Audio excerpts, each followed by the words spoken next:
കൺവീനറായി നിയമിച്ചു. തൃണമൂൽ കോൺഗ്രസ് വാർത്താക്കുറിപ്പും പുറത്തിറക്കിയിട്ടുണ്ട്. ഡൽഹിയിൽ നിന്നും ശരത് ലാൽ ചേർന്നു. ശരത്ത്, തൃണമൂൽ കോൺഗ്രസിൽ ചേരാൻ വേണ്ടിയിട്ടല്ല കൊൽക്കത്തയിലേക്ക് എത്തിയത്, പക്ഷേ ദീദിയെ കണ്ടു, ദീദിയുമായി സംസാരിച്ചു. ഒടുവിൽ ദീദി പറഞ്ഞതനുസരിച്ച് രാജിവെച്ചു. ഇപ്പോൾ ഇതാ പുതിയ ചുമതലകളും വന്നിരിക്കുന്നു PV അൻവറിനെ തേടി. വിവരങ്ങൾ.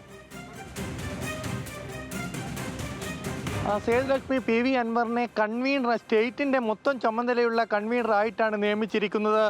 സ്റ്റേറ്റിന്റെ, അതായത് നിലവിലുള്ള സംസ്ഥാന കമ്മിറ്റിയെ മുകളിലായിട്ടാണ് ഇപ്പോൾ ഇത്തരമൊരു ഔദ്യോഗിക പ്രഖ്യാപനം വന്നിരിക്കുന്നത്. ഇത് തൃണമൂലിനെ സംബന്ധിച്ചിടത്തോളം, കേരളത്തെ സംബന്ധിച്ചിടത്തോളം, അൻവറിനെ സംബന്ധിച്ചിടത്തോളം ഒരു ഔദ്യോഗികമായിട്ട് തന്നെ തൃണമൂൽ കോൺഗ്രസിന്റെ ഭാഗമായി അൻവർ മാറിക്കഴിഞ്ഞു എന്നുള്ളതാണ് ഈ പത്രക്കുറിപ്പിലൂടെ നമുക്കിപ്പോൾ മനസ്സിലാക്കുന്നത്.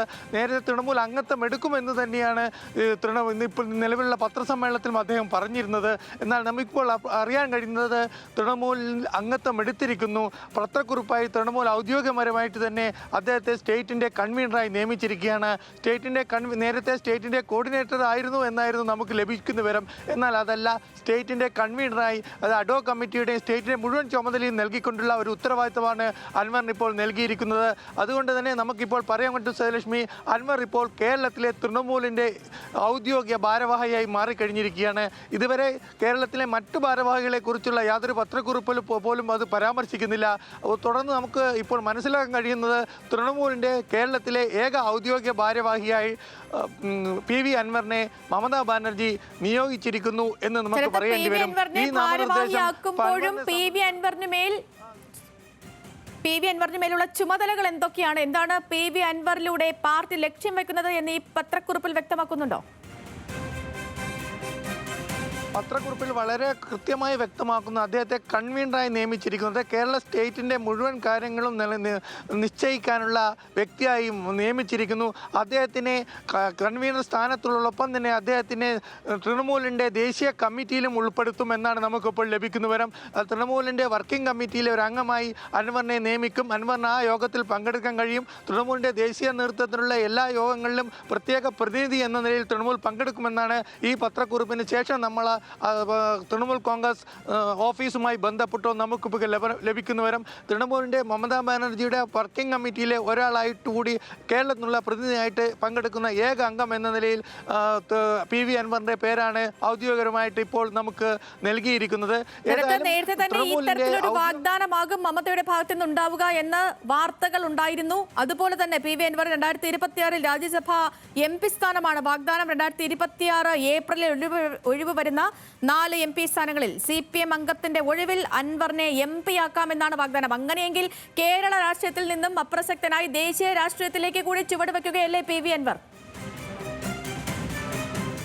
അതുമാത്രമല്ല സേതുലക്ഷ്മി, അക്കാര്യത്തിൽ വാഗ്ദാനം MLA സ്ഥാനം രാജിവെച്ച് അല്ലെ MLA സ്ഥാനം ത്യജിച്ചാണ് PV അൻവർ തൃണമൂൽ അംഗത്വം നേടുന്നത്.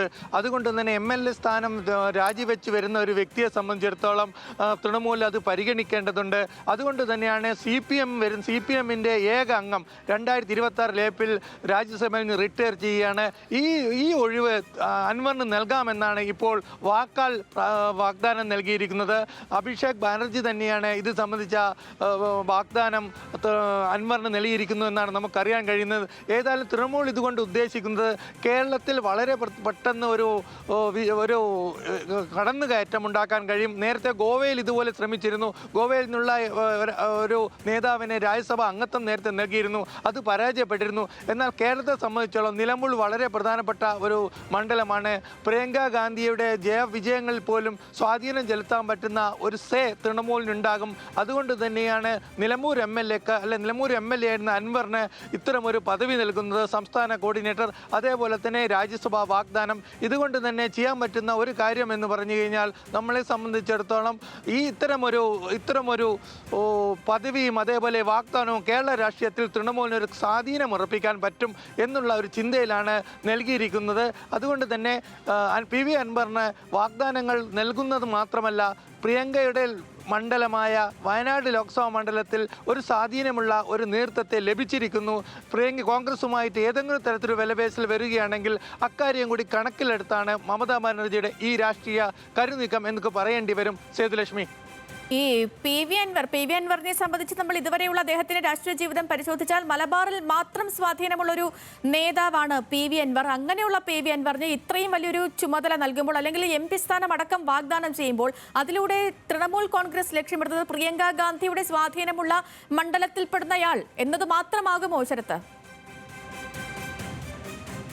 സ്വാഭാവികമായിട്ടും മലയോര മേഖലയിലും അതേപോലെ തന്നെ വയനാട് മേഖലയിലും അൻവറിന് പ്രത്യേകമായി സ്വാധീനമുണ്ട് എന്നാണ് അദ്ദേഹം അവകാശപ്പെടുന്നത്. അതുകൊണ്ട് തന്നെ അദ്ദേഹത്തിന് വയനാട്ടിൽ നേരത്തെ ലോക്സഭാ മണ്ഡലത്തിൽ PV അൻവർ മത്സരിച്ചതാണ്. സ്വാഭാവികമായിട്ടും അത്തരമൊരു വ്യക്തിത്വത്തെ ലഭിക്കുക, ബയോഡാറ്റ അനുസരിച്ച് അത്തരമുള്ള വ്യക്തിയെ ലഭിക്കുക എന്ന് പറഞ്ഞ നമ്മൾ തൃണമൂലിന് വലിയ ഒരു കാര്യമാണ്. കാരണം നാളെ കോൺഗ്രസുമായിട്ടുള്ള ഒരു വിലപേശൽ ദേശീയ തലത്തിൽ ഉണ്ടാകുമ്പോൾ അത് അൻവറിൻ്റെ ഒരു സ്വാധീനം കൂടി, അല്ലെങ്കിൽ വയനാട് മണ്ഡലത്തിൽ അൻവറിനുള്ളൊരു സ്വാധീനം കൂടി അദ്ദേഹത്തിനെ ഉപയോഗപ്പെടുത്താൻ തൃണമൂലിന് കഴിയും എന്നുള്ളത് കൊണ്ടാണ് ഇത്തരം ഒരു നീക്കം എന്നാണ് നമുക്കിപ്പോൾ ലഭിക്കുന്ന വിവരം. ഏതായാലും 2026 മാത്രമാണ് ബംഗാളിൽ നിന്ന് രാജ്യസഭയുടെ ഒഴിവ് വരുന്നത്. അതിന് മുമ്പേ ബംഗാളിൽ നിന്ന് ഏതെങ്കിലും MP രാജിവെച്ച് അൻവറിന് സ്ഥാനം കൊടുക്കുമെന്നും നമ്മൾ പ്രതീക്ഷിക്കുന്നില്ല. എന്തായാലും 2026 CPM-ന്റെ ഏക അംഗം രാജ്യസഭയിൽ കാലാവധി പൂർത്തിയാക്കുന്നതിന് വരുന്ന ഒഴിവിൽ അൻവറിനെ നിയമിക്കാമെന്നാണ്, അല്ലെ അൻവറിന് ആ സ്ഥാനം നൽകാമെന്നാണ് വാക്കാൽ പറഞ്ഞ രാഷ്ട്രീയമാണ്. ഏതായാലും 1 വർഷം കൂടുതലുണ്ട്. ഏതായാലും അൻവറിനെ സംബന്ധിച്ചോളം ഒരു വലിയ ഒരു തിരിച്ചുവരവായി നമുക്കിതിനെ കാണാം. ദേശീയ രാഷ്ട്രീയത്തിലും അതേപോലെ മമതാ ബാനർജിയുടെ ഒരു രാഷ്ട്രീയത്തോട് അടുപ്പിച്ച് നിന്നുകൊണ്ട് സംസ്ഥാനത്തിൻ്റെ കൺവീനറായി കേരളത്തിലെ വിഷയങ്ങളിൽ ഉയർത്താനും അദ്ദേഹത്തിന് കഴിയും. അതേപോലെ തന്നെ കേരളത്തിലെ മലയോര മേഖലയിലുള്ള വിഷയങ്ങൾ തൃണമൂൽ MP-മാരെ കൊണ്ട് അദ്ദേഹത്തിന് പാർലമെൻറ്റിലും ഉയർത്താൻ കഴിയും. അദ്ദേഹം ലക്ഷ്യമിടുന്നത് തന്നെ ഇത്തരത്തിലുള്ള ഒരു മലയോര മേഖലയിലെ വനം സംബന്ധിച്ച അല്ലെ വന നിയമങ്ങൾ സംബന്ധിച്ച അത് അനുഭവപ്പെടുന്ന കർഷകരെ കുട്ടിയോജിപ്പിക്കുക എന്നുള്ളതാണ്. ഇതാണ് ഇപ്പോൾ താൽക്കാലികമായിട്ട് അദ്ദേഹത്തിന് നൽകിയിരിക്കുന്ന ചുമതല.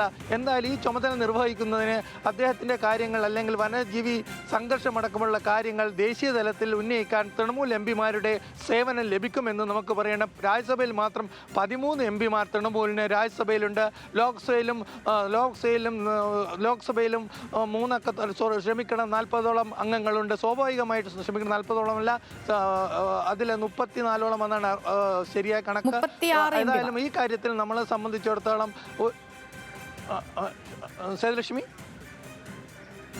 ശരി ശരത്ത്, അതിനൊപ്പം തന്നെ മറ്റൊരു കാര്യം, ഇപ്പോൾ PV അൻവർ വാർത്താ സമ്മേളനത്തിൽ അടക്കം പറഞ്ഞൊരു കാര്യമുണ്ട്. ഈ തൃണമൂൽ കോൺഗ്രസിന്റെ മുതിർന്ന നേതാക്കൾ മെഹുവ മൊയ്ത്രയടക്കം നമുക്ക് പരിചിതരായ പല നേതാക്കളും നിലമ്പൂരിൽ ഒരു ബൈ ഇലക്ഷൻ വരുമ്പോൾ ഇവിടേക്ക് എത്തുമെന്നും ഇവിടുത്തുകാരെ കാണുമെന്നും സംസാരിക്കുമെന്നും ഒക്കെ ഇപ്പോൾ വാർത്താ സമ്മേളനത്തിൽ PV അൻവർ പറയുകയുണ്ടായി.